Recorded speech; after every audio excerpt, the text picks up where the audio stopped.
Hello friends and good morning everyone. I am doctor Rohit Chakravarti. मैं welcome करता हूं आप लोगों का मेरे YouTube channel amazing chemistry classes में। तो आज मैं आप लोगों के लिए एक वीडियो लेके आया हूं। बेसिकली ये जो स्टूडेंट्स हैं फार्मा से, जो लोग बैचलर्स कर रहे हैं या मास्टर्स कर रहे हैं, उन लोगों के लिए आज की ये वीडियो होने वाली है। Today in this video I am going to discuss about ICH Q3A guideline. Basically मैं अगर अपना थोड़ा सा ब्रीफ में बता दूं, so I've been into pharma industry for last 11 years and I've been into chemical research, so I've been dealing with all these guidelines and specifically because I'm into synthesis. तो हम लोग as usual we are synthesizing the molecule, we are developing the new routes, तो we have to follow the guidelines. तो मुझे लगा कि आज मैं थोड़ा सा जो भी मेरा एक्सपीरियंस है या whatever knowledge I have gained in these couple of years, so I should share with all the students and those who are into pharma industry, और जो आना चाहते हैं या those who are actually studying in masters and B pharma. तो शुरू करते हैं आज की video.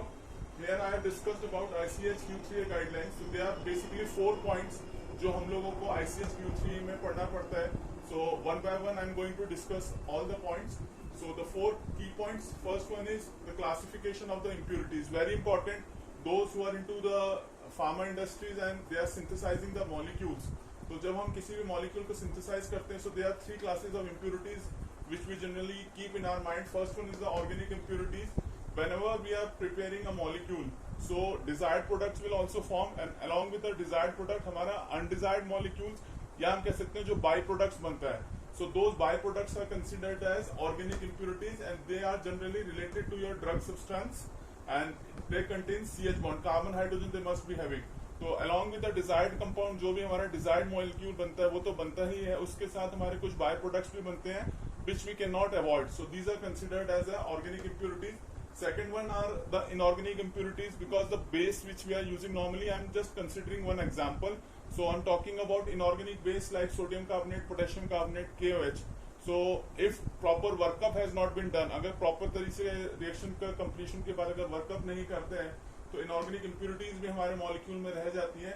So those are considered as inorganic impurities, और उसको अगर हम check कराते हैं through ROI, residue on ignition, तो उससे हमें पता पड़ता है कि हमारे ऑर्गेनिक कंपाउंड में कितना इनऑर्गेनिक इंप्योरिटीज बची हुई है.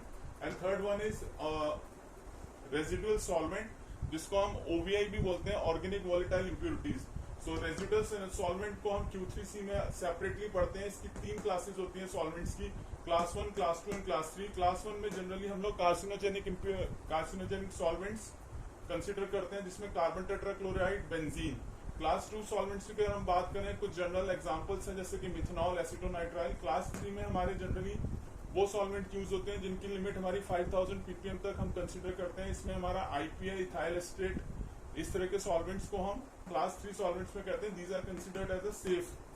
सो this is the first part about the impurities. Now talking about the second one, that is glossary terms in the guidelines. इसमें फर्स्ट हमारा आ जाता है known and identified impurities. Basically हम लोग जब सिंथेसिस में बात करते हैं तो 2 तरह की हमारी इम्प्योरिटीज होती है. First one is known impurities and second one is unknown और unidentified impurities. If we talk about the known impurities में हमारी कौन कौन सी आ जाती है? Suppose the intermediate which are formed if there is a multiple step synthesis. तो बीच में क्या होता है, इसमें कुछ इंटरमीडिएट्स भी बनते हैं. अगर वो ड्यूरिंग वर्कअप फाइनल API में आपका फाइनल मॉलिक्यूल में अगर आ रहा है तो so those are considered as a known impurities. उसके अलावा they are certain other byproducts which are formed. So generally what scientists are doing, they are trying to identify the molecules with the help of mass spectra, LCMS, GCMS. So those molecules which get identified, they are considered as a known or identified impurities, and there is a certain limit as per the guideline. अगर वो known impurities हैं तो उनकी हम लोग limit generally 0.15% करते हैं. But if they are unknown impurities, then their scope we have to find out through doping, कि अभी उसमें क्या क्या इंप्योरिटीज बन सकती है, क्योंकि उसके बारे में हमें पता ही नहीं, उनके स्ट्रक्चर्स के बारे में हमें नहीं पता है. So those are known as unidentified impurities. And secondly मैं इसमें एक चीज और बताना चाहूंगा, जो हमारी आइडेंटिफाइड इंप्योरिटीज होती है उनको हम या तो मास के थ्रू हम करेक्टराइज करते हैं, NMR के through. In case if we are not capable of identify those impurity, in that case we can define those impurities with the help of RT और RRT. अगर हम HPLC में इंप्योरिटीज देख पा रहे हैं तो उसमें हम क्या करते हैं, through HPLC chromatogram. Suppose there is a certain impurity which comes at 1.5 RT and its RRT is 0.5, so we can define those impurity by RRT also. So in second term, that is glossary terms in guideline, there are two kinds of impurities which we study. in ICH Q3A guideline. Moving on to the third one, that is the threshold types. This is one of the important part of Q3A guideline. इसमें हमारे further divided into maximum daily dose, reporting threshold, identification and qualification. इसमें अगर हम बात करें, it depends actually through this we can actually keep the impurity percentage in our molecule, in our API. So accordingly, as per the daily dosage of that API, we actually define the percentage of impurity of that particular drug. Suppose अगर daily dose हमारी less than 2 gram per day है, so the reporting threshold will be 0.05% and identification threshold will be either 0.1% or 1 mg per day intake, whichever is lower. Okay, and the qualification threshold would be 0.15% or 1 mg per day intake. And the second point is, if the daily dose is more than 2 gram per day, then the reporting threshold जो है हमारा, that is 0.03%, and the identification threshold will be 0.05% and qualification threshold is 0.05%. So this is the third point, which is very important. And the last one is the decision tree for the impurity identification and qualification. So all these other points I will discuss in next video. In this video I have discussed about mainly classification of impurities, where I have discussed about the organic impurities, inorganic impurities and residual. जैसे कि मैंने आप लोगों को बताया किसी भी molecule, here I have given one example, very short example of Mitsunobu reaction. Suppose अगर यहाँ पे हमारा कोई भी अल्कोहल है, when in Mitsunobu reaction there are specifically two reagents that has been used, that is triphenyl phosphine and DED. This is known as DED, diethyl azodicarboxylate. So this is diethyl azodicarboxylate. It reacts with triphenyl phosphine and it makes a complex. So what happens when alcohol, here R is considered as any alkyl chain, when it reacts with this complex, it results in the formation of this intermediate. So what happens? There is a lone pair of electron and negative charge over the nitrogen. It will extract the proton. And what happens? Then what happens? This here you can see this.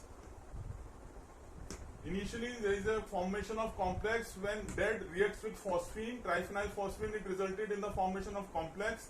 Then your starting material, it reacts with this complex, resulted in the formation of this one, and DED gets separated out as a byproduct. So here you can see this byproduct जो मैंने अभी आपको बात की थी यहाँ पे, that in along with the desired product there is a formation of byproduct. So in this reaction there are two byproducts that will be formed. DED itself get liberated out as a byproduct, and the second one is triphenyl phosphine oxide. So this is one of the major drawback of Mitsunobu reaction, जो मैंने आप लोगों को initially बताया था कि कोई भी अगर हम reaction करते हैं organic chemistry में, so along with the desired compound there is a formation of undesired molecule or byproduct. So in this Mitsunobu reaction there are two byproducts that gets formed. First one is DED itself gets separated out and it gets liberated, and the second one is phosphine oxide.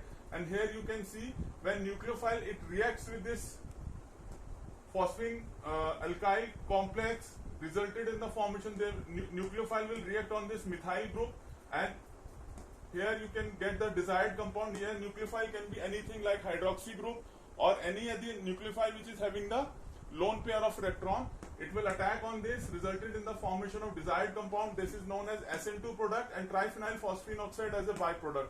So this is one of the example of organic chemistry where desired product will form along with two undesired product. But here we know both the structures, so these are considered as a desired or identified known impurities. तो इनको हम known impurities बोलते हैं, जैसा कि मैंने यहाँ लिखा हुआ है known identified impurities. But at times what happen, it is very difficult to identify the mass or the structure of the molecule. So in that case we consider those impurities as unknown unidentified impurities.